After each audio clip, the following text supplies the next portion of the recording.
Hello and welcome. I'm Robert Hales, and this is Heart to Heart, a series of shows where we concentrate on people living with HIV and AIDS. We've been doing this show now for something like 6 years, and it really originated from my work at Project Angel Food, where I used to go out and see clients and have long conversations with them in their homes. And some of these conversations the client wanted to bring to a wider audience, and I thought it would be interesting for people to hear what they had to say, because they were extraordinary sometimes. So that's why we created the show. And a lot of water's gone under the bridge since then. Things have changed a lot for the better. There are some now good, optimistic new treatments, combination therapies. So the picture has changed somewhat, but one thing hasn't changed. I still go out part of my time and see clients for Angel Food, and there are still great conversations. So I still ask people if they want to come into the studio. I went to Santa Monica the other day and met just such a man who was so interesting. We were talking and talking, and I said, well, why don't we just go into the studio and continue this? And the result of that is it's a pleasure for me to introduce Dale Tartisel. Hello, Dale. And thanks for coming in. We talked a lot, and I've forgotten, fortunately, what we talked about, because we can go over it all again now. You're looking great, and as a matter of fact, you've stopped taking Project Angel Food, haven't you? Right. The food that we deliver every day. Yeah. But you were, why did you ask for Angel Food? You were going through a down period? Yeah, with diarrhea and a total lack of nutrition and tiredness where I couldn't cook for myself. Yeah. So it's been an up and down thing for you. I mean, Yeah. Tell us how long. First of all, when did you test positive? About 10 years ago. 10 years? Yeah. Uh-huh. And I know when I came to see you, there was a feeling in your house of great kind of calm and serenity and spiritual peace, I suppose you'd say.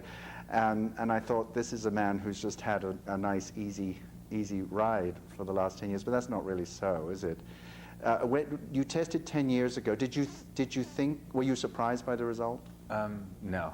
At that time, my lover hadn't found out he was HIV positive first.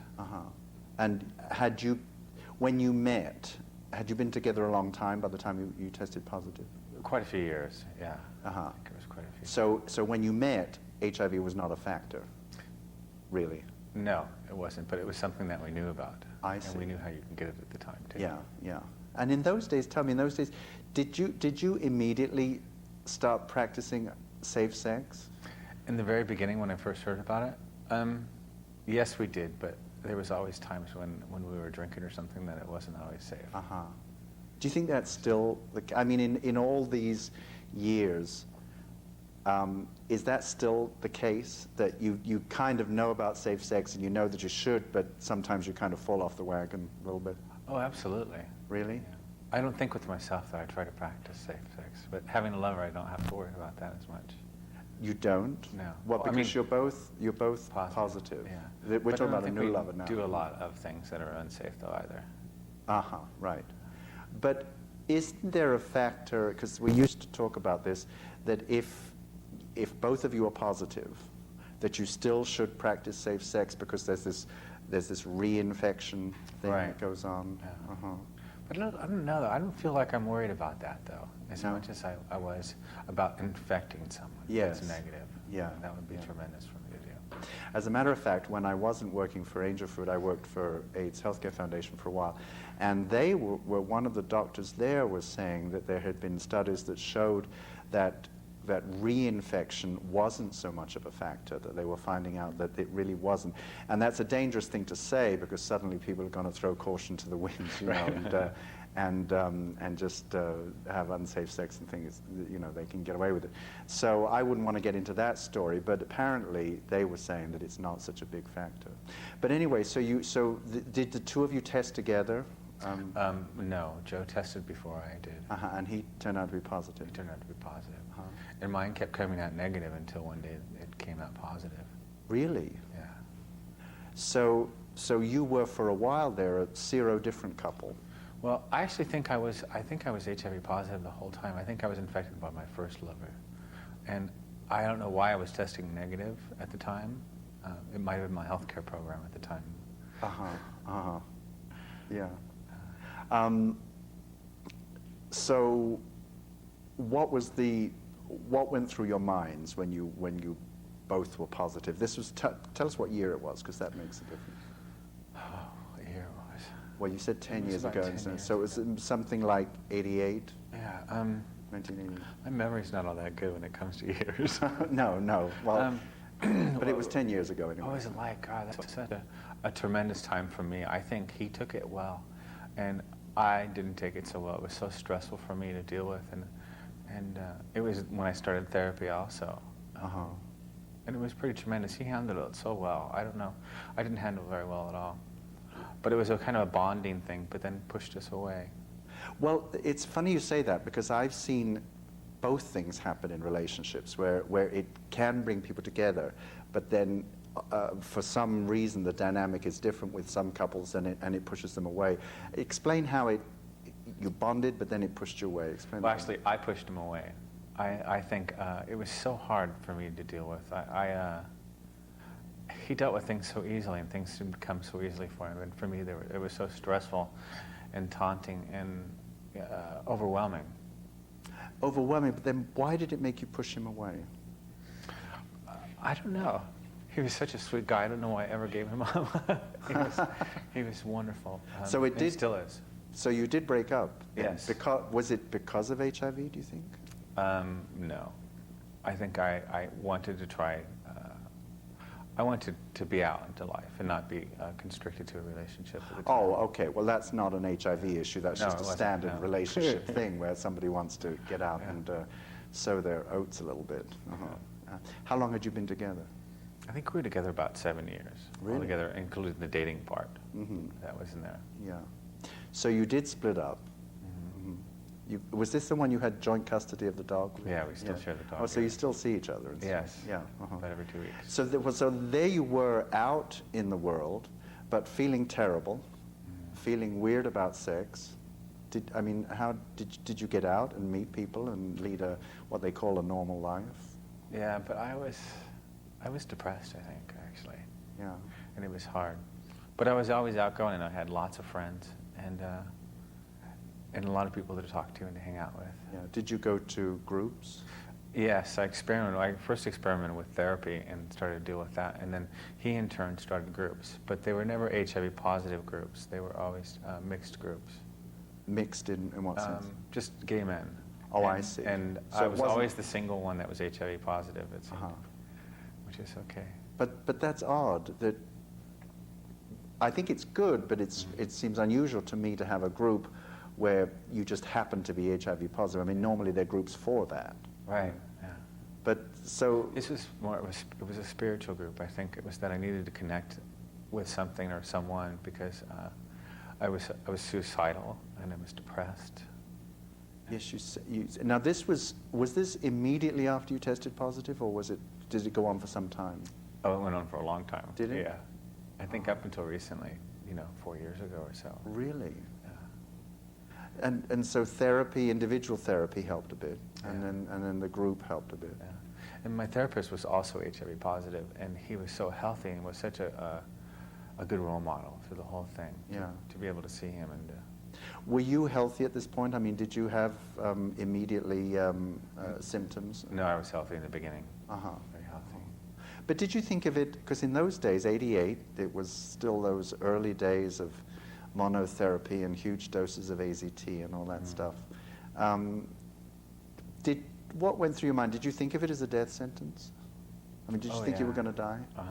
Yeah, you knew you were going to die. Yes. I never thought I'd make it this far. No. Yeah. And you had a lot of friends who were dying. Yeah, I've known a lot of people that have died. Yeah.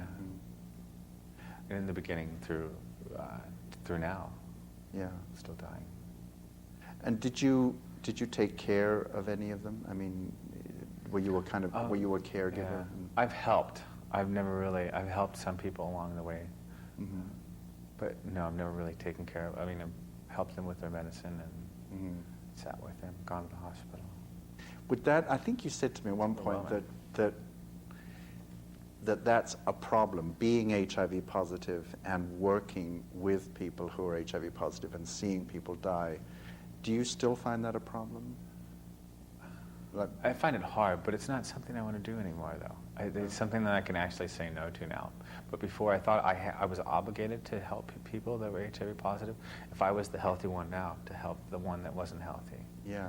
And also, I benefited so much from helping them, you know, especially in the field with that I was working in. Which was? With people that were HIV positive through the Mountains AIDS Foundation. Oh, that's right. Yeah, we'll talk about Sociological. we'll talk about the Mountains AIDS Foundation a bit later on, because it's a great organization which you became very closely attached to. Yeah. But let's continue this trajectory. So you said that you even had suicidal feelings at the time. Yeah. Mm-hmm. Did you try to commit suicide? Yes. Yeah. What did you do? Drugs. Street drugs, you mean? Yeah. Uh-huh. Drug overdose. And it didn't work? No, it didn't. Obviously it didn't work. I'd even fallen asleep or passed out with a cigarette in my hand and burned the bed, and that didn't even catch on fire. Oh, really? Like, there was some reason for you. Yeah. But was it a serious attempt, do you think? I don't know. I think it was just there was so much going on in my mind that I couldn't deal with it, and I thought the only way to end it was to stop it, and the only way to stop it would be death. You know. Mm-hmm. And I thought of also drug abuse or something like that. In the long would have taken longer to do it, but in a way that felt like that was suicide also. Yeah. But it didn't happen. Uh-huh. But it was a serious attempt. I mean, it wasn't one of those cries for help that some. Yeah, no, it was just about ending it. Yeah. Uh-huh. Do you think, because we've had a lot of conversations about that, and in those days when there was no hope, apparently, people used to watch people die rather painful deaths, and they fairly naturally thought that they didn't want to go through that themselves, and so suicide was very definitely an option for them. In fact, we've talked about it on this show, and I think several months afterwards, the one particular guest I'm thinking of did commit suicide. Having tried it, and it was clearly an option for you then, do you think it's still a viable option? Do you have feelings about suicide? No, they've completely gone away. Really? Yeah. And I've heard about so many miraculous stories about people that have been close to their death and then come back, and even my friends that have lived these great lives. So I don't think so anymore. Yeah. At least not right now, not today, and that can change. Well, I suppose one of the answers is that, as I said, that in those days there was no hope, and that's why, because you said you knew you were going to die. Right. So why not end it right there instead of going through that thing that everybody was going through, and here you are. So that blows that theory out of the water, really. Yeah. So that doesn't work. So then you nevertheless lived through all this depression and stuff. When did you first have the onset of symptoms? I think that was about 6 years ago, maybe, or more. Uh-huh. 6 or 8 years ago. What happened? Pneumonia. PCP? PCP. We were on vacation in Mexico, and I got really, really sick, and then came back, went right in the hospital, and stayed for a few weeks, and that was my first big scare, I think. Yeah, because pneumonia, just that thing of not being able to breathe is always, it's a panicky situation, but it's also a depressing situation. And so what I generally hear from people who've gone through that as their first symptom, which is a typical case, that depresses them more than anything, and that is the low point. Was that a real low point for you? It was weird because I didn't really know how sick I was. And no one told me at the time how sick I was. I didn't find out that I even had pneumocystis until I was reading the doctor's chart about a year later. Really? Yeah. They didn't tell you? No. But it was like a gift in a way, though. It was awakening. And for some reason, I got better, as sick as I was. And I was smoking cigarettes in the hospital. I didn't even know. I was kind of out of it, how dangerous that was, to be on oxygen. You were on oxygen? Yeah, I didn't know. You could have set fire to the whole hospital. Yeah. But I'm amazed that they didn't. They just said it was a garden variety pneumonia, and I didn't really know what I had, and no one at the time, Joe, didn't tell me what was going on, or my friend Jimmy. Mm-hmm. And they were very supportive, and I think that if they would have told me, I would have believed. whatever they said, it would have been worse. Uh-huh. But I found myself working my way back up and walking, and Yeah. So then for you it was just like a case of pneumonia. But you didn't think that, because I've heard people say that this is the beginning of the end. You know, you get a symptom. If you're asymptomatic, it's one thing. But when you start to get a symptom, you're in the hospital and there you are, that this is it, you know. So it's all downhill from here. Did you have that? only when I saw the other patients on the ward. But it was really hard, you know, people laying down and all they could do was eat popsicles. And I thought it was really hard going, and maybe not immediately, but soon. Uh-huh. But you were actually still working at this time. Yeah, Mm-hmm. yeah. What did you do? Printing. Printing. Working in production at a place in Santa Monica. Yeah. So there was no doubt in your mind that you were going to get over the pneumonia and just go back to work. Yeah. I think I just wanted to stay far away from it, in any sickness. Yes. And I was willing to do anything at the time to stay healthy. Yeah. Would you call that a kind of denial? I mean, well, denial's a funny thing because it's very close to optimism, I think. I think it was almost acceptance.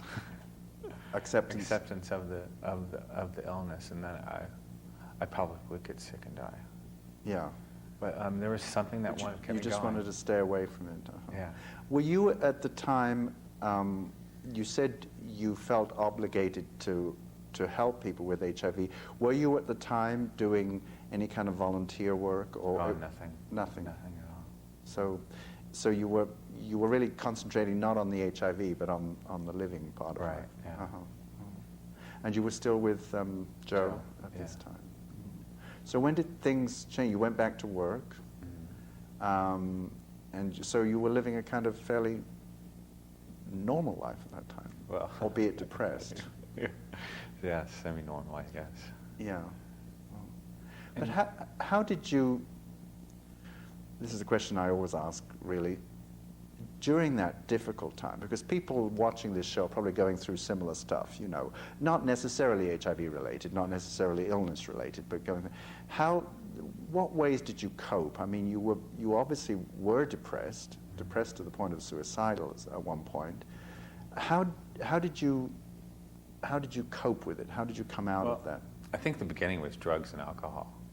It seemed to help the best. You know, drinking or going out and partying or going out and dancing or even marijuana. It all worked. But then I found it didn't work. And I've heard that is the first. I suppose there's some kind of standard things that people go through, and I guess pills and booze are a standard way of trying to forget it.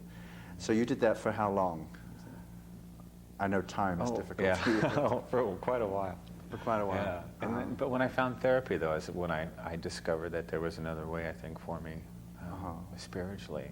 And my therapist came and picked me up one day, and I was depressed. And he came and picked me up and took me to church and said if I didn't try to find something, I probably would die and commit suicide or something. Yes. That was your therapist who took you to church? Yeah, he picked me up and took me to a church in Santa Monica.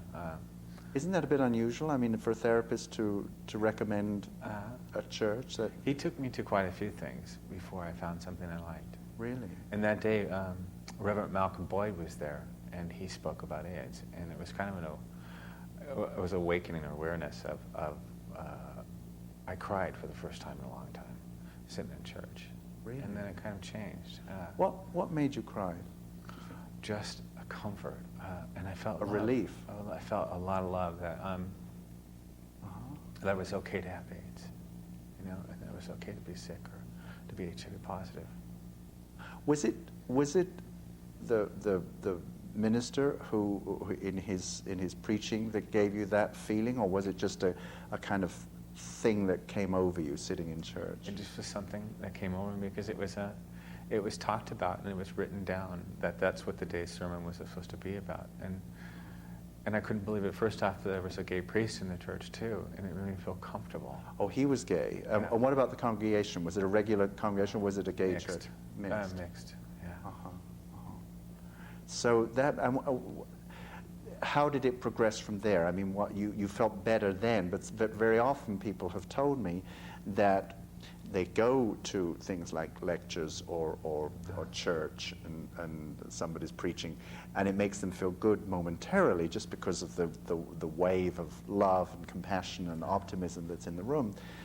But then they leave and the feeling leaves, it goes away. But you somehow held on to it. Right. Well, my therapist gave me a few good tools to use, and that was exercise, writing, prayer, meditation. And also he worked with me with the inner child, and it kind of took me back to what did that child want. When I walked into that church, it was about being loved and not being able to love myself. And he took me to that place where I could actually learn how to love myself and treat a child, if I was that child, what would I want? And it turned out to be just loved. Had you, just to try and put it in context a little bit, what kind of childhood did you have? I mean, I don't want to be Freudian about this, but did you have a lot of love as a child, or was it a broken home, or what kind of thing was it? It was kind of a broken home, and I think there was love, but there was also abuse, a little bit of abuse, dysfunction. So it was a somewhat dysfunctional childhood. Yeah, but it was great though too. Penny fairs and street games. So what? I mean, and now this is going to sound trite, but then things do sound trite sometimes.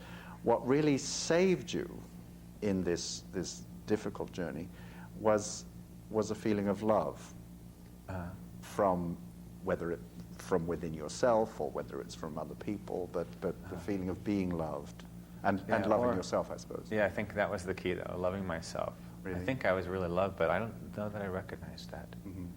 Even from Joe. I know that he loved me tremendously, but I didn't really know that though. In fact, I remember saying to him that I didn't recall him, I didn't really know if he loved me or not. I thought he was just with me until he met someone better. Really? Yeah, and I said that Oh, to that him. does sound like a lack of self-love.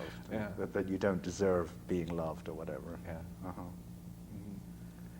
Mm-hmm. What comes up a lot is, and what I think we're coming to, and we're probably, I should say now we're doing 2 shows, so in the second show we'll probably get more into this, but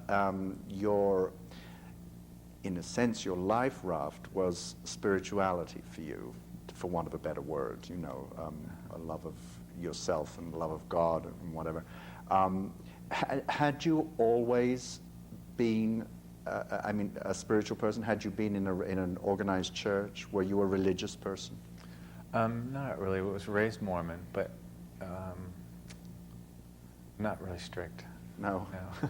Well, I think you told me your parents did all the bad things, Yeah. drank and smoked and Yeah. drank coffee and caffeine, nicotine, and all that. They still took us though every week. Uh-huh. But it didn't mean much to you then? No, I didn't really catch on. No.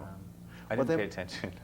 Well, where do you think this came from then? Because the reason I ask this question is that in this whole theme of coping and people being in very difficult situations as you were then and coping with it, for you there came an awareness of your spirituality, or spiritual awareness.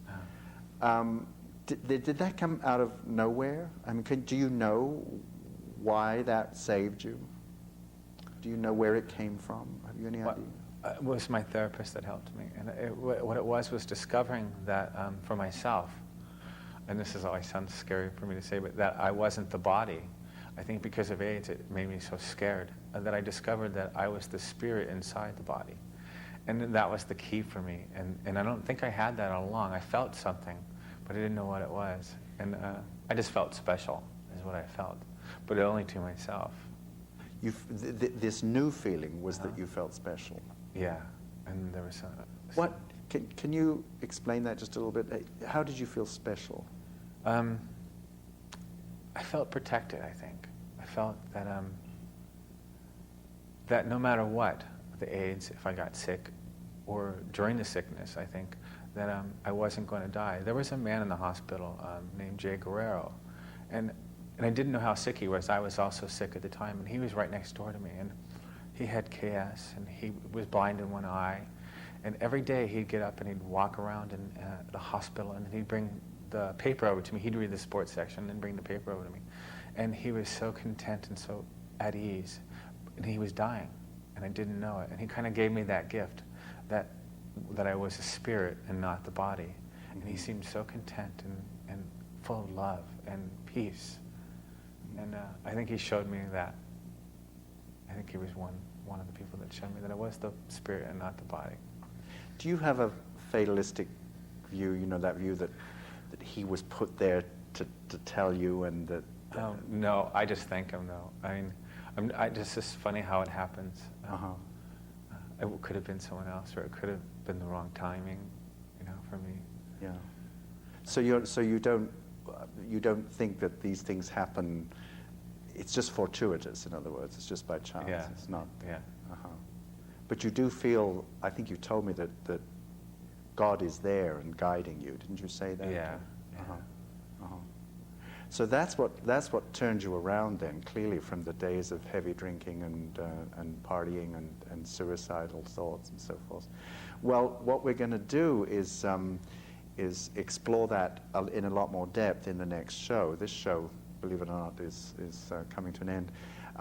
But we'll explore that a lot more in the next show because it's something that I think people will find helpful. I mean, sometimes I do have a fatalistic thing that in the same way as that man was put there for you, that you are maybe here for other people watching, which is the purpose of these shows. So thank you for sharing that, and I look forward to going into that in a little more depth next time, because it's something that some people have difficulty grasping, and so you can help us grab a hold of it. Thank you. Thank you, Robert, for having me. And thank you all for watching.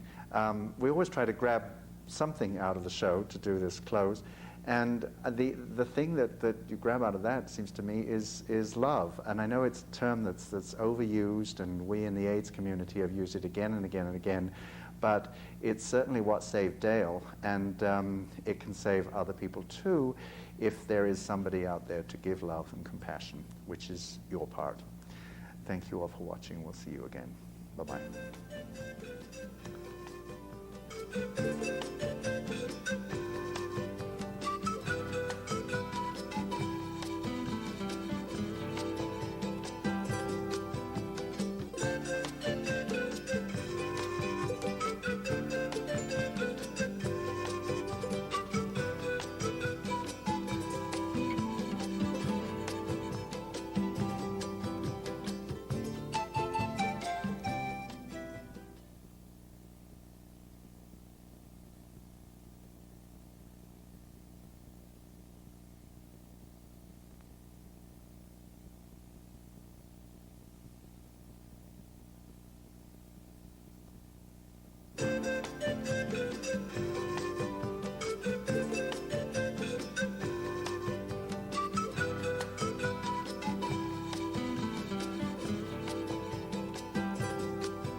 Hello and welcome. I'm Robert Hales, and this is Heart to Heart, a series of conversations with people who are living with HIV and AIDS. These conversations started when I started my work with Project Angel Food, and I would go and see people and have usually quite long conversations with them, and they were extraordinary in the sense that they were just intimate domestic conversations in people's homes, but words would come up like suicide and attempted suicide and death sentence and despair and all of those things in a very kind of quiet way, which made them all the more dramatic. And so I used to bring people into the studio, and we'd kind of repeat the conversation here. I am still doing that, actually. As a matter of fact, I went to see a man in Santa Monica a few days ago, or a week or so ago, and he came into the studio, and we had such a conversation. We did talk about suicide. We did talk about despair and death sentence. However, I'm happy to say he's very much alive and kicking and here to do another show. It's a great pleasure to reintroduce Dale Tartisel. Thank you, Robert. Dale, thanks for coming back. Let me just recap a little bit, since people probably didn't see the first show. You said you tested positive, HIV positive, about 10 years ago, which was in '88, at a time when there was no viable treatment, really, just great big doses of AZT. And you were in despair. you pushed a lover away. You wanted out of the relationship, and you said you attempted suicide, and you went along in a depressive way, a rather self-destructive way, with drugs and alcohol and so forth, which is a standard way I think people use to blot out the pain. And then things turned around. You said it was your therapist who really takes credit for that, right? Yeah. Uh-huh. Yeah. You said he took you to a church. Yeah, he picked me up and took me to church one day.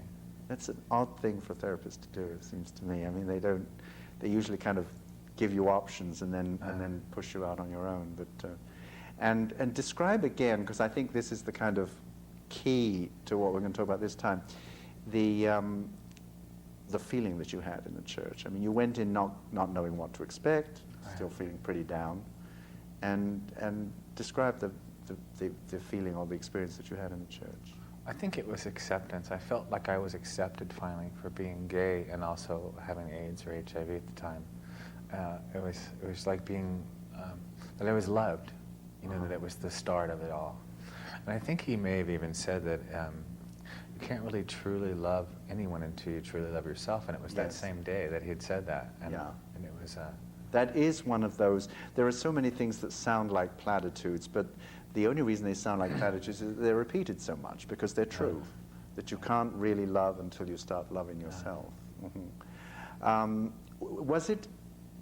It wasn't a gay church per se, was it?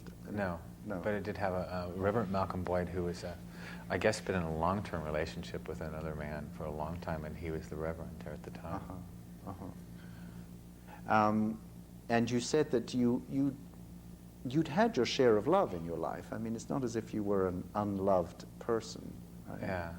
What about your acceptance of your homosexuality? Oh, that was a hard one. Oh, was it? Yeah. I don't think I discovered that until it was with my therapist either, though, accepting myself as being gay either. Although I was openly gay, I didn't really accept myself.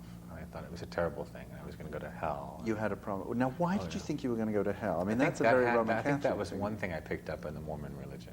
I see. That there was a devil, and I was going to go to hell. Or maybe that was my parents that brought that on. But don't you think, I mean, you're a bright thinking person, don't you think that it's odd that you would think that just because of something over which you had no control, I mean, you've got blue eyes and you're gay, I mean, it's just about as fortuitous, that because of the gay bit over which you had no control, you were going to go to hell? Don't you think that's a bit illogical, a bit weird? Yeah. But you thought it anyway. Yeah. It just shows the depth of our upbringing, right. The beliefs that are instilled in us.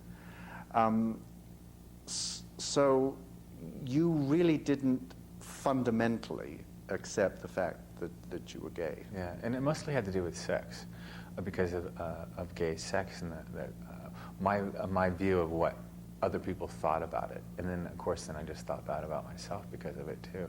What other people thought about it, meaning the straight world. Right. And actually it was just me that thought bad about it. I don't think I don't know anybody that really is bothered by it in my life. What about your parents? Did you come out to them? They found out after I got sick. They actually, I'm not sure if they knew before then or not, but they definitely knew when I got sick. Oh, that famous double whammy that we talk about. Mom, I'm gay and I have AIDS. Did you do that? Oh, I didn't have to. I was too sick at the time, and they kind of found out through the rest of the family. I see. And why had you not told them previously that you were gay? You had a problem with that? Well, I didn't think my dad would accept it, and I thought that would be too hard on our relationship because I really loved him a lot, and I wanted to be his friend, and I enjoyed being his friend. And hanging out with him. And yet, you thought that friend wouldn't accept the fact that you were gay. Yeah. How did he eventually accept it? I don't think he really liked it too much. I think it took him a few years to accept it. But now we talk over the phone all the time, and I can mention my lover. He'll talk to me about gay things. So it's changed quite a bit. His acceptance of me and of the gay community has changed completely. Wouldn't you say, you see, I always try to bring up things that might help other people out there, people who think that their parents wouldn't accept it or their friends wouldn't accept it. Wouldn't you think that in general, we underestimate our parents and friends. You underestimated yours. Right. I think that also goes with AIDS or HIV. I had friends that didn't want to tell their parents because they thought that would be too much trouble. And I what I've learned also is that, maybe they want to know, even if you think it's hard. Well, that is a debate. I have a friend whose parents live in Kansas City, and he hasn't told them because he doesn't want to give them the added burden, especially they're in a climate where they don't know as much as we do. I mean, we live around it, we hear all the medical updates and so forth, and they don't. And so he has opted not to tell them. And I have said to him, don't you think they would want to know? Well, you can't give advice to someone in those circumstances, up to them, but what you would do now always is tell them. Mm-hmm. Yeah. I put myself in the parent situation, and if I really loved my children, I'd want to be part of their life. And I think that's a big part of it. Sure. Yeah. Well, I mean, in the old days. Experiences too. Well, in the old days, fortunately, it's not as bleak as this now. In the old days, it's allowing them to be a part of your life and your death. Yeah. At that point, so you were kind of shutting them out of all of that. Yeah. But anyway, all those decisions were taken out of your hands because you got sick with PCP, as it turned out, and they accepted all of that. And they rallied. They were good about coming. I mean, there was no stigma. They never visited me in the hospital, though. Well, they didn't. No, I think it was too tremendous for them at the time. Although I was angry at them, but I think I was just angry because I needed someone to be angry at. Sure. But my brothers and they just pulled together and they were there. I mean, sat with me at the hospital. I think my older brothers sat with me and spent the night there. And they were really supportive. What siblings do you have? I have 3 other brothers and 1 sister. Really? Yeah. And none of them you had told that you were gay before? Oh, they knew I was gay. Oh, they did? I think pretty much all of them knew I was gay before that. And they came and sat with you? Yeah. Uh-huh. And they were really good. Uh-huh. So the message of all of that is include your family. They're probably bigger people than you think they are. Oh yeah, they've helped me out. I've been sick again, and one of my older brothers, Larry, sat with me for days, and he would drive all the way back to Camarillo, drive all the way up, and sit and read a book next to my bed until I finally became coherent. Uh-huh. Yeah, that's wonderful. And even though he's kind of selfish or standoffish, he really loves me, and I really love him too. Yeah. Would you say that just a thought occurs to me here that having HIV and going through these traumatic experiences, life and death experiences, has sharpened your concept of love and life? I mean, do you live, since you've been through all that, and you say you've experienced that tremendous love that was manifested by your brothers at that time, which probably you might have missed. You know what I mean? So it's only through going through this that you've experienced those things. Would you say that's true? Yeah, I feel fortunate that that's happened though too. Yeah. Well, that's what people sometimes have said, which is always hard to buy, that, in some ways AIDS has been a blessing in my life. I hear that again and again, which is very, very weird to hear, but you hear that. Now let's get on to, we've digressed onto family and things, but so you felt this spiritual, in a sense, spiritual awakening in church. And the self-love and so forth. And it didn't go away. It stayed with you. I mean, you didn't lose it. Yeah. Uh-huh. And before this, you said you hadn't been a particularly spiritual person. You had No. But through therapy, though, too, we were reading The Course in Miracles, a book. Uh-huh. And I just read it. I didn't go to any of the meetings or anything. And I think that helped, too. It was a confusing book, but it was really helpful.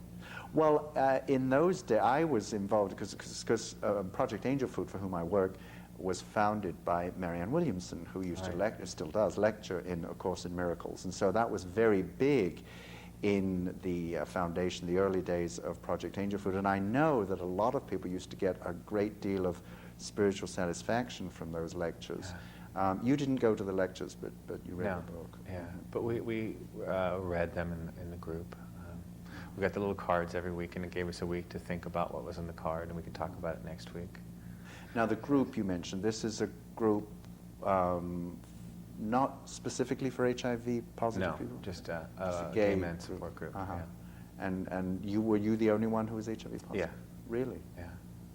Yeah, how come you didn't dominate the group? I mean, it seems to me you would have far more to talk about than anybody I think else. my therapist was really good. He didn't Oh, let it really? happen. Didn't let you? Yeah, and I didn't want to though. It was about meditation and learning how teaching. It was about teaching. The groups were about learning for us and teaching for him.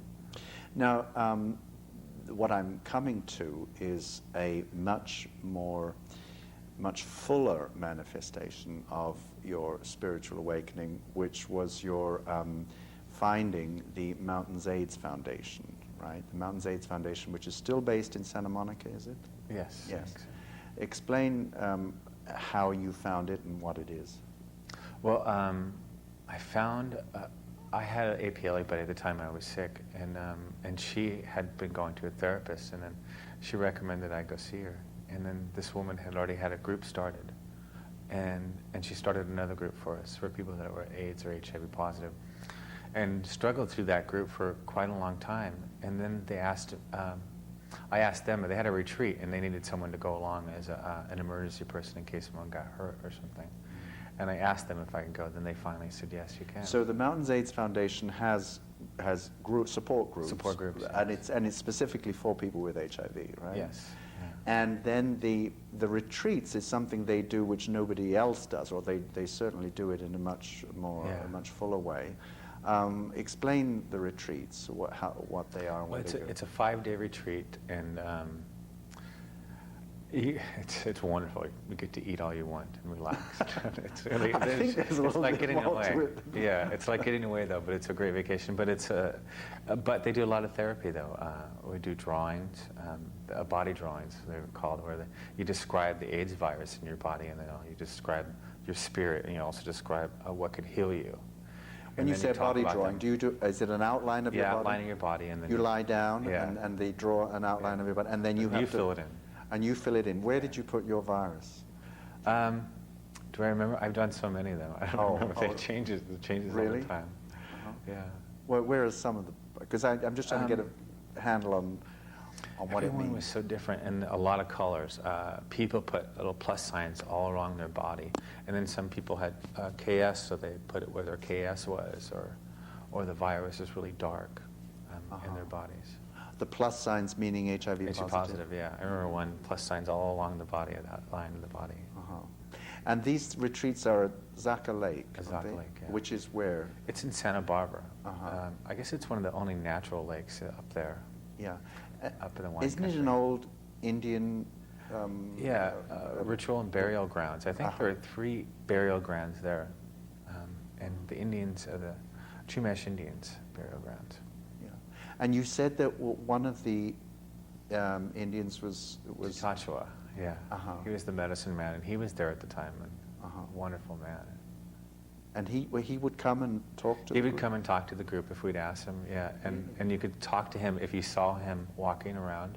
He was just dressed normal, just like everyone else, in a fatigue jacket, and you could ask him questions or spend time with him, and he really loved it when you did that. It was really nice.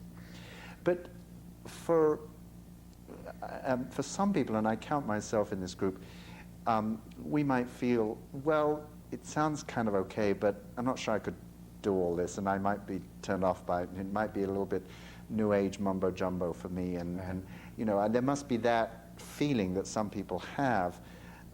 How would you get people over that? I mean, if I was reticent to go to a group like that, were you reticent to start with? Did you think it was a bit weird, some of the things that they did? Yeah. Yeah. And I was scared too, yeah. Oh, you were scared? Oh, absolutely. Oh, okay. Well, I'm relieved to hear that, because you sound so kind of serene about the whole thing, but you were scared about it. What put you at ease? When we all sat in a circle and talked about ourselves, and were able to open up, and then it brought us all together, and we all shared something. And whether it was all as a group or just a few people sharing something, it was really neat, And there was always something beautiful that happened. It was always something nice. I had on this show a man whom you know, David Leonard, who I had on a long time ago. He was going through CMV, he was blind in one eye, but marvelous looking man, and just full of life somehow. And you told me that he has died subsequently. Right. How long ago did you die? I guess that was about a year ago. Mm-hmm. About a year ago or more. Were you on a In San retreat Francisco. with him? We went, yeah, we did a retreat together Uh-huh. where we filmed, Oh, you filmed it? yeah, with him. Uh-huh. That was for fundraising purposes. Oh, it was I like see. a little documentary. Yeah, yeah. That must be difficult having a camera there, though, isn't it? Because Yeah, it I mean, was. it's such an intimate thing. That, It was embarrassing. and tell us some of the other things that go on. Isn't there a sweat lodge? Isn't it? Well, there is a sweat lodge, but it's not something that the groups do. And there was a sweat lodge. I think the Indians have moved on since then Uh-huh. that were there. But there was a sweat lodge for the staff, and we did a sweat lodge, which was really fun and interesting. Yeah. But it's very relaxing, and there's a lot of therapy. There's just so much work they do. Does everybody accept it as positively as you did, or are there some people who... No, there are people that don't want to come to the groups and stay down in their cabin, or there are boats, so they go out on the boat during the daytime, or they stay away. Or So you're not discouraged from doing that. If you decide that you don't want Right, to go if to you the group, you just can't. want to go out in a boat on your own, Yeah. you can do that. But they'll attack you, though. I mean, the Oh, do therapist they? will go and talk to you separately, so you don't really lose anything. I see. And spend time with someone or something. And that's where I came in, is if they didn't, I would go hang out with them or see what they needed Mm-hmm. and spend time. And that was always fun, even if they didn't want to show up. Yeah. How many altogether are there in a one retreat? I think 7 to 10 people. Oh, really? It's Yeah. quite small then. Yeah, Mhm. it's very intimate. And you must Really make get to know some them. great relationships there. I have made some great friends Uh-huh. and spent some good times. Yeah. You have a new lover, don't you? Yes, And with whom you met not at a retreat? Or? but through a group. that Through I a was in. group. Yeah. Uh-huh. Actually, it was a retreat that I had gone on, and after we got back from the retreat, we decided that one of the persons, and we pulled together and started our own support group. Uh-huh. And then the Mountains AIDS Foundation sponsored us Uh-huh. and helped us out. Okay. Incidentally, talking of sponsorship, does it cost money to go on these? Yeah, but they have scholarships. Oh, I see. What they do is, I guess, they raise the money in advance. Uh-huh. But there is a portion that you pay to obligate yourself, I think, a small portion. It's on a sliding scale if you can afford it. Yes, yeah, I guess that's how I Okay. explain it. So what I'm saying is the reason I'm asking all these questions is so if you are by nature not gregarious, you're not into groups, and you are broke, and you're not sure you want to get into all the, go anyway. Right. Because it's get something you'll from get it. something from it. Mhm. And a lot of good food. Yeah, good food. You keep coming back to the good Yes, food. everyone Now, thinks food. one thing you got out of it, or at least subsequently, was your lover. David is his name, right? Right. How did you feel embarking on a relationship, knowing that you're HIV positive? I mean, it's true these days that there isn't such a finite view of life with the new therapies. The hope is that people will go on indefinitely. But how long ago did you meet David? It was about 2 years ago. 2 years ago, just when about 2 when years. this wasn't such a rosy picture. Did you have any misgivings about getting into a relationship where your life might be, and his life might not be indefinite, might not be that long? Did you have any problems with that? I had problems with the relationship, but I don't think I foresaw that I was going to die. I had some hope still 2 years ago. Really? Yeah. Where did that come from? Not from I think- combination therapies at the time. Well, I guess I believed that the medicine was going to work. I felt that it was going to work. But that always came and went, though. It always came and went, from day to day or from week to week or month to month. Oh. Uh, What, that the medicine was going to work. And so, then I mean, there were ups and downs, Right. but you I basically... always believed it was going to work, yeah. Really? I still believe that I'm going to survive. I'm still a little scared, though, but... Where did that belief come from? Because I can understand where it comes from now, because there's such good therapists and you look so good and so on, but... Denial, maybe? Denial? denying that I can get sick and die. Because, after being so close to death several times, that I still try to believe that I'm the body, the spirit and not the body. Yeah. But then in that lapsing time, I do get to go places and do things. And so I really want that body. Yeah. And so I think denial helped me and helps me stay alive. In a way of denying that I'm going to get sick again. Well, that's the thing about, you said before that you think of yourself as a spirit and the body is merely just the vessel that the spirit is housed in, and I can understand that. However, if the body gives out, then it's goodbye world. But Right. you're not here, and the spirit maybe goes on to something else, and that's fine. But so you still got to have the body whole and healthy in order to carry on. And you said you did have some difficulty. You were in the hospital with what you said was some really Encephalitis and meningitis. encephalitis and meningitis, which is obviously a brain thing. Right. And has it left you with any after effects? I'm not sure. I seem to be forgetful, and I'm not sure if it was that or maybe because I smoked marijuana or it's damaged me or if it has caused some. They haven't found any damage or anything like that, but I just don't seem to remember the same since then. Yeah. And how long ago was that encephalitis? That was about 3 years ago. I think it was about 3 years ago. And that must, we talked about when you first had PCP, how it was but did you, because by this time you had your spiritual crutch to hold on to, when you were in the hospital with encephalitis and meningitis, which is really quite serious, were you optimistic at that time still? Well, I thought I was going to die. For the first time, I really thought I was going to die, and I closed my eyes and prayed to God or to whatever I was doing at the time that maybe I can clear things up before I go. Is there anything I need to do? And I had to apologize to a friend. We had a misunderstanding, and then it went away. After I cleared that up, it completely went away, and I didn't feel like I was going to die anymore. Huh. A woman, a friend of the family, gave me a cassette deck and a tape, but it was a religious tape from, I guess, Catholic church or something, and I listened to it, and it really helped me. There were songs in it, and I didn't know what it was about, but it kept saying God, and it kept taking me back that maybe there was some hope. This is while you were in the hospital? Yeah. Mm-hmm. Do you have a sense that, I think you talked to me once about survivor's guilt, didn't you? That you've had a lot of people who've died. You named a couple of people for the Right. credits at the end of the shows that we've done. But you said there were feelings about being a survivor. Do you feel there is a reason why you're a survivor? These experiences that you had, where you thought you were going to die and then you didn't die, and you were in despair, and then you found your spiritual solidity. And do you have an underlying feeling that you're here for some reason? I think it's a gift. I don't know, though. I feel my attitude probably has something to do with it for myself. Because a lot of people that have died, not a lot of people, when I say a lot of people, some people that have died had really negative attitudes and they went pretty quick. Mm-hmm. So maybe that's a gift in itself, is being positive. And it's just a gift and luck. I think luck has a lot to do with it. Luck? I don't know. Luck has a lot to do with it, I think. Well, luck has a lot to do with life, doesn't it? Yeah. But luck in what Casey? sense in this specific? I don't know why.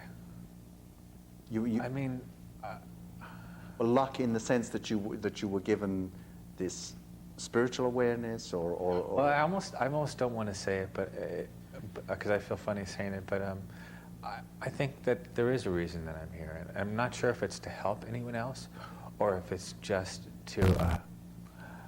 for myself to find out what life is about and enjoy it, or to find out what really makes me a spirit, to be connected with other spirits.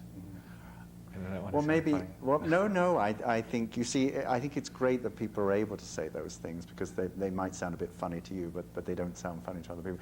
Maybe one of the one of the small reasons that you're here is to do these shows, and maybe a few people have seen some of the things you said, and it's given them a reason to carry on. So thank you very much, and I hope you'll come back, and we'll talk some more in a future time. Thank you very much, Dale. Thank you. And thank you all for watching.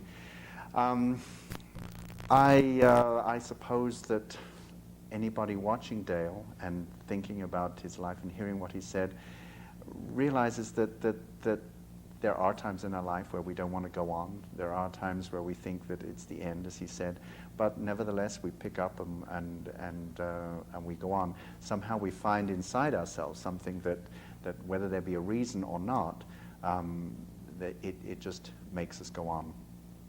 Thank you very much for watching. We'll see you again. Bye-bye.